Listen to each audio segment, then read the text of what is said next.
There's two conversations around this term locking the knee. Number one is the structural physiological description of what it means for a human knee joint to be in a position that is locked. And then there's the other discussion is, what do yoga teachers mean? What's the intention behind the instruction that's being given when they use the phrase lock your knee? I would hope that they're different.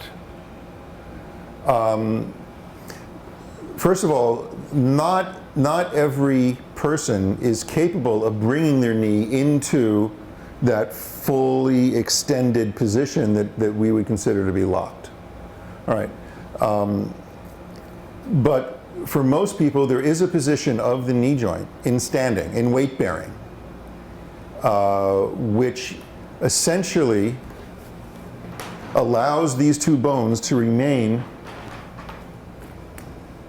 in a stable relationship with each other without the participation of the musculature that crosses the joint. Okay? That's the simplified definition I would give to locked knee. Like this model here doesn't have any muscles, okay? But these bones, because of there's a hinge here. It's not exactly ligaments, but I can put some weight into this, right? And they're not going anywhere. And there's no muscles, right? If I just do that, then you have two separate mechanical units that have to be related to each other through the musculature. But our ligaments and the joint are constructed in such a way that you can, people in military know this. You spend a long time at attention on a parade ground, okay? It's a good thing that you can lock that knee, right? Because otherwise, you'd be consuming an enormous amount of energy keeping these two longest levers of your body in relationship to each other. It can be easily demonstrated with someone in class. Can I borrow you for a sec? Thank you, Maya. That's what happens when you sit close to the front of the room. Okay, so now you were fully capable of locking your knees, yes? You've struggled with this. Yes. We talked about this earlier. Mm-hmm. Okay, so just show us your locked knee when you're standing. From the side? Yeah, from the side. Well, I can go way back. Way back, right. So she can actually hyperextend. Okay, okay. Now go ahead, just kind of lock them there. Go. Now you're just kind of propping on your bones here, right?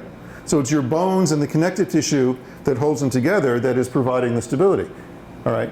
Which is okay if you have to stand at attention for 2 hours and you don't want to exhaust yourself. What it's not okay for is adapting to any kind of destabilizing force that you're subjected to from any direction. Lock them again, okay? Right? You're not stable.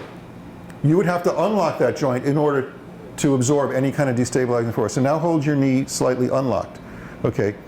Now you can straighten it a little bit more, but not lock it. Right about there. Okay? Good. See now. Oh wow. See, she can absorb and basically transmit all of these destabilizing forces in her system because the joint's not locked. Now lock it again. Right. It's not weird, it's just, you can't, thank you. You try it in class with your students, okay? So that's what's meant by a locked knee. It's a knee that has an advantage because you can keep those two levers in relationship to each other without the participation of the muscles, which has advantages in certain situations. But basically it's cutting off the communication between the foot, meaning your supporting surface, and the core of your body. You don't have any choice about the relationship your supporting surface and the core of your body has with a locked knee, because the proprioceptive information really can't get through that locked joint, and so you're not stable. You're static. It's a static arrangement of the joints. Now, as to what yoga teachers mean by lock your knee here, I think that varies from tradition to tradition. I know that in the Bikram community there's a very specific thing around that, which is part of the technique and part of what they're trying to accomplish. It actually involves significant muscular engagement. It does, yes. It doesn't mean lock it and leave the muscles alone. There's also the thing that happens in Iyengar instruction where you're constantly being asked to lift your kneecap, which is a muscular engagement. you know, the question is, what is the position of the underlying joint behind that muscular engagement? Is the muscular engagement part of how these bones are being positioned, or is it added on to something? Because I can lock my knee and lift my kneecaps. Oh, I forgot to do that one. Sorry. You know, up and down, up and down. Okay, so lock your knees and lift your kneecaps, engage your thighs. Got it? Yeah. It still doesn't help, right? So is the contraction around the joint functional? Meaning, you know, is it mobile? Can you adjust to a destabilizing force, or is it static? So it depends what you're trying to accomplish. And that's very specific to the different teaching traditions.